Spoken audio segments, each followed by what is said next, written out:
வணக்கம். உங்கள் சதீஷ் ஆறுமுகம்.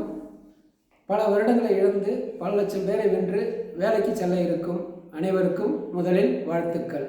விரைவில் குரூப் 2A செலக்ட் பண்ண போகிறவங்களுக்கும் வாழ்த்துக்கள். இந்த வீடியோவில் என்ன பார்க்க போகிறோம் அப்படின்னா, குரூப் 2 கவுன்சிலிங் எப்படி இருக்கும், எப்படி அட்டன் பண்ணணும், அடுத்தது அதில் ரிசர்வேஷன் என்ன பண்ணுவாங்க, நான் ஓட்டி எப்படி செலக்ட் பண்ணுறது. இப்போ இன்டர்வியூவில் செலக்ட் ஆகிருப்பாங்க, ஸ்டேட் லெவல் ரேங்கில் இருப்பாங்க, அவங்க நான் ஓட்டியை எப்படி செலக்ட் பண்ணுறது. இப்போ 21ஆம் கவுன்சிலிங் கூப்பிட்ருக்காங்க. எல்லோரும் அந்த டீட்டெயில்ஸ், ஒரிஜினல் சர்டிஃபிகேட்ஸ் என்னென்ன நீங்கள் அப்லோட் பண்ணீங்களோ அந்த எல்லா ஒரிஜினல் சர்டிஃபிகேட்டோடு போவீங்க. செலெக்ஷன் ப்ராசஸ் ஃபஸ்ட் ரேங்க் ஒருத்தர் போகிறாரு அப்படின்னா அவருக்கு 2 ஆப்ஷன் இருக்குது. ஒன்று, அதில் இன்டர்வியூவில் இருக்கிற நேர்முகத் தேர்வு போஸ்ட்டில் எந்த போஸ்ட்டை வேணாலும் எடுக்கலாம், அவருக்கு எலிஜிபிள் இருக்கிறது.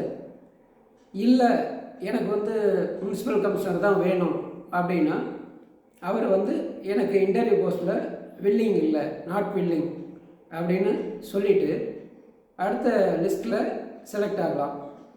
ஆனால் ஆப்சண்ட் ஆகக்கூடாது. அங்கே போயிட்டு நான் நான் நோட்டியில் எடுத்துக்கிறேன் அப்படின்னு ஒரு லெட்டராக கொடுக்கலாம். இல்லை நாட் வில்லிங், காரணம் என்னென்னா நான் நாட் நோட்டி எடுத்துக்கிறேன், இன்டர்வியூ இல்லாத போஸ்ட் எடுத்துக்கிறேன் அப்படின்றது.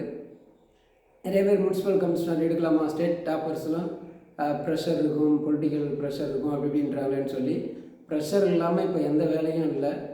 ஈவன் ஹவுஸ் ஒய்ஃபு கூட ரொம்ப ப்ரெஷரான வேலை தான். அப்போ என்ன அப்படின்னா நம்மளால் ஹேண்டில் பண்ண முடியும். இந்த குரூப் 2 பாஸ் பண்ணப்போ அது வரைக்கும் பட்ட ப்ரெஷரை விட வேலையில் அவ்வளோ ப்ரெஷர் இருக்காது. அதுக்கு தான் நம்மளை தயார்படுத்துகிறாங்கன்னு நினைக்கிறேன், ப்ரெஷர்லாம் எப்படி ஹேண்டில் பண்ணுறது அப்படின்ட்டு. அது ஒரு பக்கம். அது பார்த்திங்கன்னா ஒரு 2-3 வருஷத்தில் குரூப் 1 ரேங்கே வந்துடும். எங்கள் பேட்சில் நாங்கள் எஸ்ஆர் எடுத்தோம், ஃப்ரெண்ட்ஸுங்க எம்சி எடுத்தவங்களாம் 2016, 17, 13 பேட்ச்சு 16லே குரூப் 1 ரேங்க் போயிட்டாங்க. நாங்கள் இன்னும் 2-3 வருஷம் ஆனாலும் போவோமான்னு தெரியல. 10 வருஷம் முடிஞ்சிருச்சு.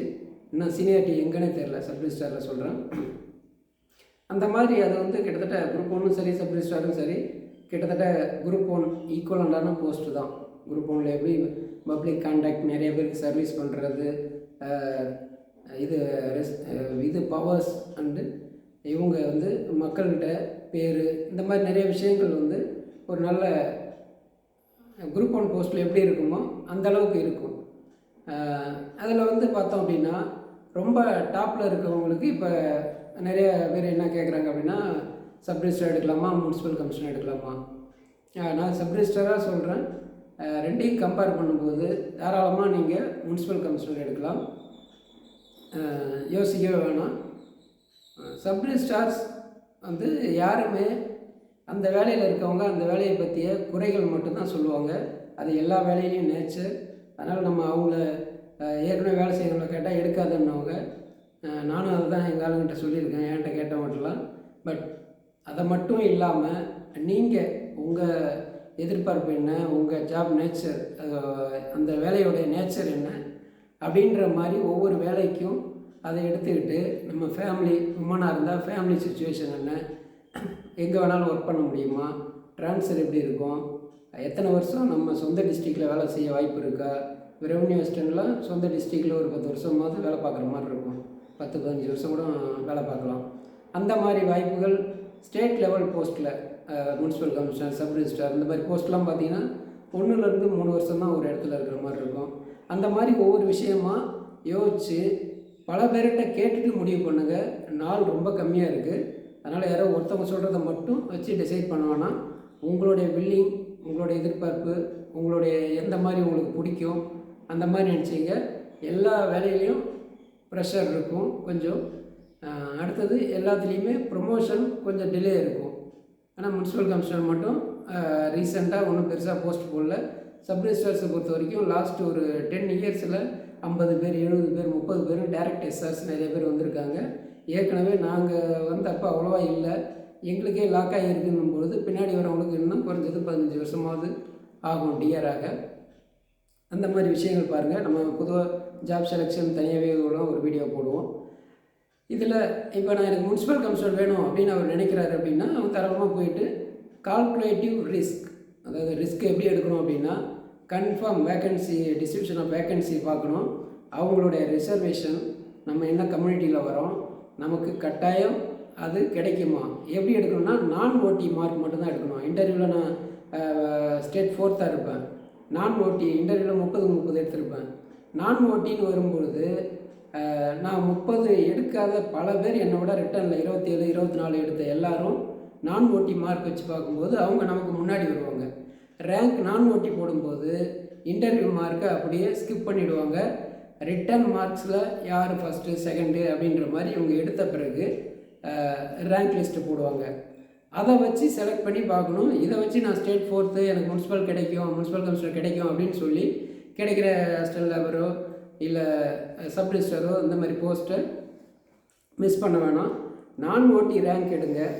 அதில் வந்து எத்தனை பேர் நமக்கு முன்னாடி இருக்காங்க, அவங்க என்ன எடுக்கிறாங்க, என்ன எடுப்பாங்க, அவங்க எடுத்தாலும் நமக்கு முனிசிபல் கமிஷனர் கிடைக்குமா, இப்போ அவங்களும் முனிசிபல் கமிஷனர் எடுக்கிறாங்க, அப்போ நமக்கு முனிசிபல் கமிஷனர் கிடைக்குமா, அது ஒரு லிஸ்ட்டு. ஒருவேளை அவங்க எடுக்கலைன்னா நமக்கு எத்தனை வேக்கன்சி, எஸ்ஆர் வேக்கன்சி என்ன இருக்குது, அப்போ அவங்க எடுக்கலை, அந்த மாதிரி தெரிஞ்சுக்கிட்டு கால்குலேட்டிவ் ரிஸ்க்காக எடுங்க. கன்ஃபார்ம் உங்களுக்கு முனிசிபல் கமிஷனர் கிடைக்கும் அப்படின்னா அதை எடுங்க. இல்லை கொஞ்சம் 50-50 எனக்கு வந்து முனிசிபல் கமிஷனே கிடைக்கலனாலும் லோக்கல் ஃபண்ட் ஆடிட் எடுத்துக்கிறேன், ஏஎஸ்ஓ எடுத்துக்கிறேன், இந்த மாதிரி இருக்குது அப்படின்னா நீங்கள் துணிஞ்சு நாட் பில்டிங் சப் ரிஜிஸ்டரோ ஏஎல் அசிஸ்டன்ட் இன்ஸ்பெக்டர் லேபரோ கிடைக்கல அப்படின்னா ஜூனியர் எம்ப்ளாய்மெண்ட் ஆஃபீஸர் இந்த மாதிரி எதுவும் கிடைக்கல, இல்லை கிடைக்க வாய்ப்பு இருக்குது, எனக்கு அதுதான் வேணும், கிடைச்சா முனிசிபல் கமிஷனர் கிடைக்கட்டும், இல்லைனா லேபர் அது local fund audit, revenue inspector, இந்த மாதிரி எது வேணாலும் எடுத்துக்கிறேன் அப்படின்ற மாதிரி ஒரு மைண்ட் செட் வந்தீங்க அப்படின்னா இது பண்ணுங்கள். ரேங்க் லிஸ்ட்டு ஒன்று போடுவாங்க. அதில் கம்யூனல் எப்படி பார்க்குறது, ரிசர்வேஷன் எப்படி பார்க்குறது, ஹரிசாண்டல் எப்படி பார்க்குறது, வெர்டிக்கல் எப்படி பார்க்குறது. நம்ம வெர்டிக்கல் நல்லாவே எல்லாருக்கும் தெரிஞ்சிருக்கோம். அந்த பிசினா 26% முஸ்லீம், ஓபிசிஎம் அப்படின்னாவே அதர் தென் பிசி முஸ்லீம், அவங்க பிசி முஸ்லீம் இல்லாத ஆட்கள் தான் ஓபிசிஎம். அது ஒருத்தவங்க கேட்டிருந்தீங்க. அப்போ பிசி முஸ்லீமுக்கு ஒரு 3.5, அது வந்து இந்த மாதிரி ஒன்று ஒவ்வொருத்தவங்களுக்கும் ஒரு கம்யூனிட்டி எம்பிசி அந்த மாதிரி போட்டு வெர்டிக்கலாக வந்து பிரித்து வச்சுருப்பாங்க. அது ஒரு பக்கம். அது ஹரிசாண்டல், அவங்க வெர்டிக்கலில் இருக்கவங்களாம் என்ன பண்ணுவாங்க அப்படின்னா, ஜென்ரல் போஸ்ட்டும் ஸ்டேட் ஃபஸ்ட்டு வராங்க, ஜென்ரலில் இருக்குது அப்படின்னா அவங்க அங்கே கொண்டு போய்ட்டு எடுப்பாங்க. அதே விமன் பிஎஸ்டிஎம் இந்த மாதிரி ஹரிசாண்டலாக இருக்கிறத எங்கே கொண்டு போய் வைப்பாங்கன்னா, விமனுக்கு 30% சீட் வேணும், இல்லை பிஎஸ்டிஎம் 20% சீட் வேணும் அப்படின்னா அவங்கள அந்த ரிசர்வேஷனில் தான் கொண்டு போய் வைப்பாங்க. விமனுக்கு கொடுத்துட்றாங்க, விமன் ஜென்ரலில் கொடுக்குறாங்க, பிஎஸ்டிஎம்மில் கொடுக்குறாங்க. அவங்களுக்கு அந்த 30% இல்லை 20% ஃபுல்லாக ஆகிடுது அப்படின்னா அதுக்கப்புறம் விமனாக இருந்தாலும் மென்னாக இருந்தாலும் பிஎஸ்டிஎம்மாக இருந்தாலும் நான் பிஎஸ்டிஎம்மாக இருந்தாலும் அவங்க ரேங்க் படி மீதி ஆட்களுக்கு ஃபில் பண்ணிக்கிட்டே வருவாங்க. அதை எல்லாத்தையும் கணக்கு பண்ணி அந்த ரிஸ்க்கு, ஃபிசிக்கலி சேலஞ்சராக இருக்கட்டும், விடோ இல்லை எந்த கேட்டகரியில் ஏதாவது இருந்தாலும் அந்த கேட்டகரியெல்லாம் செக் பண்ணிவிட்டு அவங்க ஜென்ரலில் இந்த மாதிரி ஸ்பெஷல் ரிசர்வேஷன் ஹரிசாண்டலில் வரவங்களாம் வந்து ஜென்ரலில் எடுக்க முடியும், ஜென்ரலில் கொடுக்க மாட்டாங்க, ஜென்ரலில் இருந்தால் தான் கொடுப்பாங்க. அதுலேயே ஜென்ரலில் ஹரிசாண்டல் பிஎஸ்டிஎம் 20% இருக்குது, அந்த மாதிரி இருந்தால் மட்டும்தான் கொடுப்பாங்க. அப்படி இல்லைன்னா டைரெக்டாக அவங்க கம்யூனிட்டியில் கொண்டு வந்து வைப்பாங்க.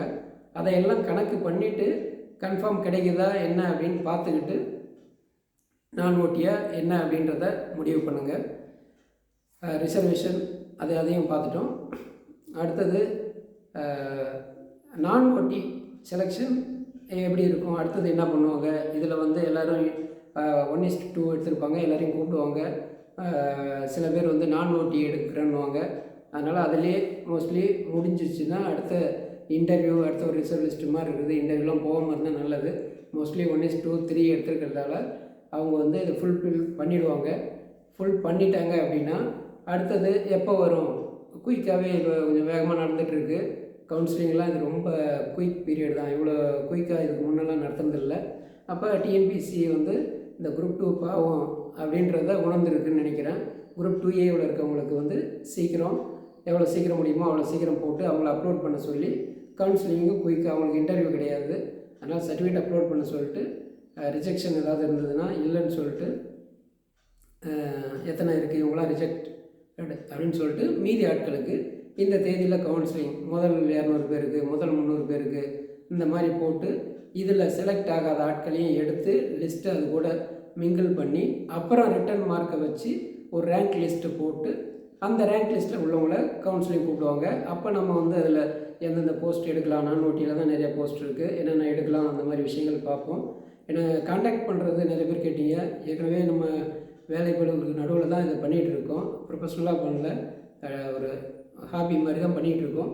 நீங்கள் வந்து ஃபேஸ்புக், இன்ஸ்டாகிராம் அதில் வந்து வேலை நமதே இல்லை சதீஷ் ஆறுமுகம் அதில் வந்து மெசேஜ் பண்ணுங்கள். உங்கள் டவுட்டை அங்கேவோ இல்லை இந்த மாதிரி வீடியோ மூலமாகவோ உங்களுக்கு தெரிவிக்கிறேன். வாழ்த்துக்கள். வெற்றி நமதே, வேலை நமதே, நாளையும் நமதே.